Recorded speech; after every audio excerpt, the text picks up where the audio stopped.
proses belajar yang dimana melihat dari aspek psikologisnya. Tentu perlu kita ketahui bahwa manusia ini adalah objek yang sangat amat berbeda-beda gitu. Dari setiap individu mereka punya karakteristiknya masing-masing, punya fitrahnya masing-masing. Nah, tentunya pun dalam proses belajar seperti itu. Proses belajar yang saya ambil kan di sini ada motivasi belajar, kemudian strateginya, kemudian bagaimana lingkungan sosialnya. Tentunya ini pasti akan berbeda-beda dan juga nanti impact-nya kepada output belajar mereka pun juga akan berbeda-beda seperti itu.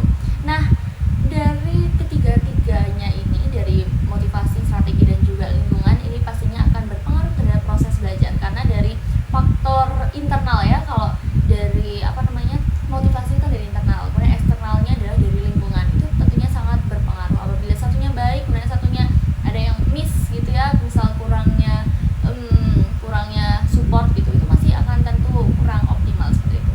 Oke, itulah pentingnya mengapa kita membahas terkait dengan proses belajar dari siswa gitu ya, karena dari perbedaan-perbedaan inilah nanti akan menimbulkan beberapa juga output belajar yang berbeda-beda seperti itu.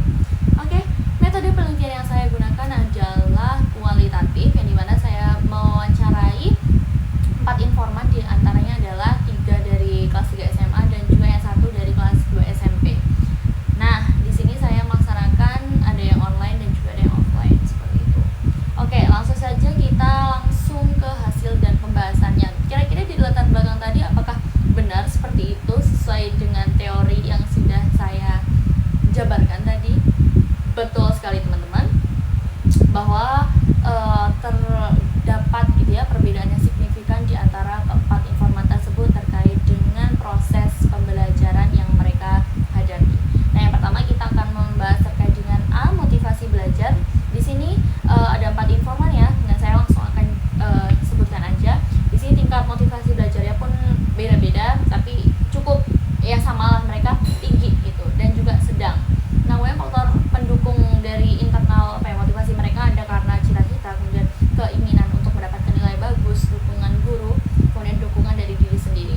Dari sini saya juga meneliti terkait dengan faktor penghambatnya dari proses belajar tersebut.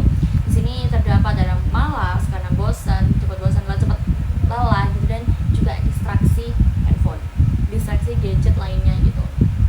Nah, itu terkait dari motivasi dari internal dalam diri 4 informan tersebut. Kemudian kedua, di sini terkait dengan strategi dan proses pembelajarannya. Nah, dari keempat informan ini, strategi belajar yang digunakan ini berbeda-beda, akan tapi mayoritas ini adalah visual, jadi mana mencatat, kemudian menghafal, membaca ulang materi berkali-kali. Dan juga ada satu hal yang menarik di sini adalah diskusi. Diskusi ini kan lebih banyak prestis dan juga mungkin auditori ya, auditori karena terjadinya diskusi dalam pembelajaran seperti itu. Kemudian saya juga mencari tahu gitu ya, bertanya terkait dengan cara mengatasi kesulitan belajar gitu ya. Yang pertama tadi ada yang dari 4 informan ini, ada yang tanya pada teman, tanya pada guru, kemudian mencari referensi tambahan gitu, kemudian mengulang materi secara berkala. Tentunya ini sangat berbeda-beda ya, berubah banget. Nah, kemudian di sini saya juga meneliti dari aspek emosi dan sikap dalam belajar.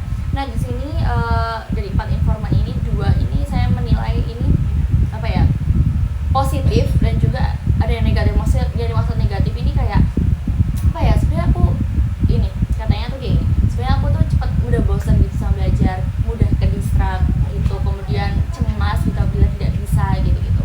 Nah, jadi 2 diantaranya positif antusias gitu dalam menghadapi ada emosi dalam belajar gitu.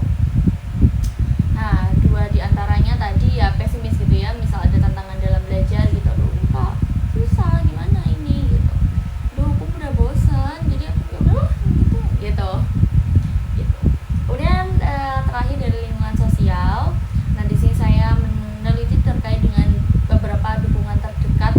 Nah, dukungan keluarga itu mayoritas tinggi sedang, kemudian dukungan guru tinggi sedang, dan juga dukungan teman sebaya juga sama-sama tinggi dan sedang. Jadi ya mirip-mirip lah, 50-50 kayak gitu. Alhamdulillah mereka cukup baik gitu ya dalam lingkungan yang mendukung mereka seperti itu. Kemudian kebiasaan dan lingkungan belajar ini beda-beda, ada yang pagi, ada yang sore, ada malam gitu, tapi agak dominan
tentunya nanti juga